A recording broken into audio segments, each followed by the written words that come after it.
Salam Vincenzian, saudari-saudara yang terkasih. Injil hari ini menunjukkan dengan jelas tentang kuasa Yesus atas berbagai penyakit. Yesus berkuasa mengusir setan yang merasuki banyak orang. Semua orang datang kepadanya. Mereka yang sakit disembuhkan, yang kerasukan disadarkan kembali. Semua kuasa itu tidak lepas dari misi utama Yesus, mewartakan kerajaan Allah dan menyerukan pertobatan kepada semua orang. Atas kuasa itulah Yesus mempunyai kuasa dari Allah sendiri untuk membawa kebaikan dan kesembuhan. Keselamatan Allah ditawarkan kepada siapa saja tanpa ada batas wilayah dan daerah tertentu. Pergi ke segala tempat menjadi cara Yesus untuk bermisi. Jika hanya berhenti pada kenyamanan dan keamanan, warta kerajaan Allah tidak akan banyak berbicara. Yesus hadir untuk semua orang, menyelamatkan semua orang yang mau menerima tawaran keselamatan dari Allah sendiri. Santo Vincentius dalam Jalan Vincenzian mengatakan, dipenuhi dengan semangat belas kasih, kita memiliki kewajiban untuk melayani orang-orang yang paling papa, orang-orang yang paling terabaikan, dan yang paling dibebani oleh kesusahan, baik jasmani maupun rohani. Selamat merenungkan Rehavin hari ini. Tuhan memberkati. Hari ini pertanyaan bagi kita adalah, apakah sabda Tuhan itu masih berarti dalam hidup kita?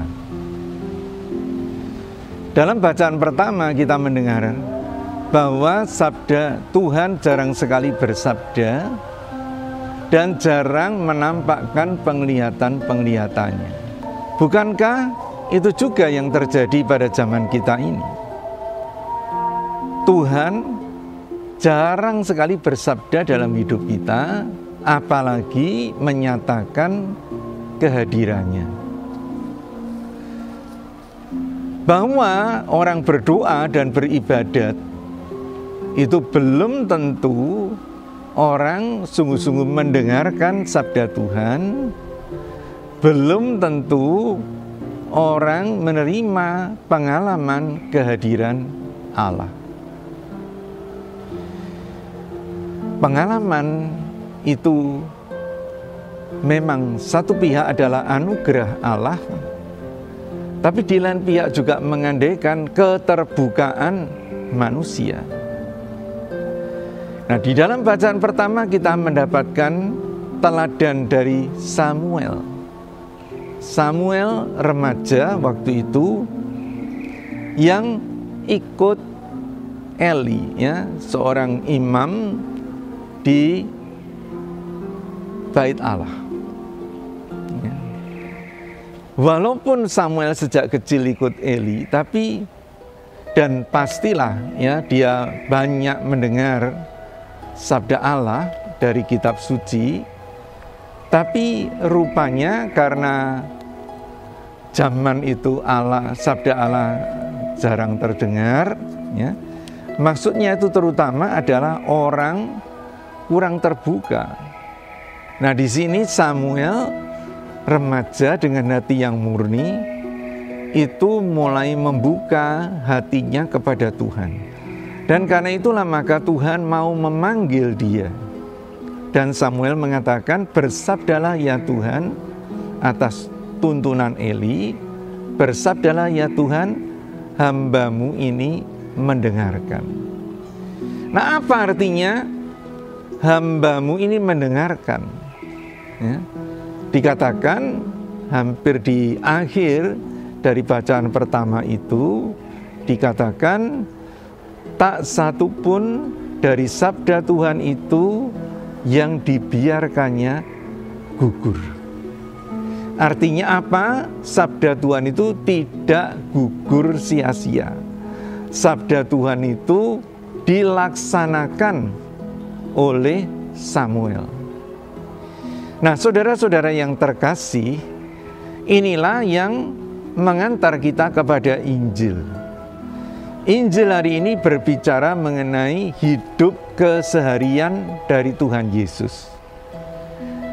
Dan hidup keseharian dari Tuhan Yesus sabda yang menjadi manusia itu adalah manusia yang bekerja. Bukan hanya manusia yang bersabda, tapi manusia yang bekerja untuk mewujudkan sabda Allah itu. Jadi apa yang di dalam hari tertentu dinubuatkan dalam bacaan pertama juga nyata sekali dalam hidup Tuhan Yesus. Tak satu pun dari sabda Allah itu yang dibiarkannya gugur. Artinya dibiarkannya sia-sia. Artinya apa? Mendengarkan, girang sejenak, tapi kemudian melupakan. Itu membuat sabda Allah gugur sia-sia. Atau ya, kita membaca sabda Tuhan tapi tidak sungguh-sungguh membuka hati kita, sabda Tuhan itu juga sia-sia, gugur sia-sia. Kita ucapkan, kita bacakan, tetapi kita tidak resapkan dalam hati kita. Sabda Tuhan itu juga sia-sia kalau sabda itu menyentuh hidup kita dan tidak kita laksanakan. Yesus adalah sabda yang menjadi manusia yang bekerja untuk mewujudkan sabda Allah itu. Saudara, Yesus adalah perwujudan nubuat dari hidup Samuel. Sabda, tak satu pun dari sabda Allah itu yang dibiarkannya gugur. Sekarang bagaimana dengan kita? Apakah kita juga mau berusaha dan bertekad supaya tidak ada satupun sabda Allah itu yang kita biarkan gugur? Sabda Allah yang kita dengar dari kitab suci, kita baca dari kitab suci, tapi juga sabda Allah yang menyentuh ya, nurani kita dalam hidup kita sehari-hari. Allah itu menampakkan penglihatannya ketika kita dalam hidup sehari-hari, terutama tatkala hati kita tersentuh, tidak kita biarkan berlalu begitu saja, tapi sentuhan Allah itu kita wujudkan dalam tindakan. Misalnya kita tersentuh dengan orang yang menderita, kita tersentuh dengan orang yang membutuhkan. Itu tidak, aduh kasihan ya. Tidak hanya itu, tapi sedapat mungkin kita wujudkan dalam tindakan kita. Mendekati orang itu, mengajaknya bicara, seringkali itu perwujudan kerajaan Allah. Karena kita sendiri mewujudkan kerajaan itu dalam tindakan kita untuk menghibur dan membesarkan hati orang ini. Atau kalau kita punya sesuatu, ya kita dan melihat orang itu seperti yang membutuhkan, ya kita bagikan kepada orang itu. Inilah maksudnya tidak membiarkan satupun sabda Allah itu gugur sia-sia.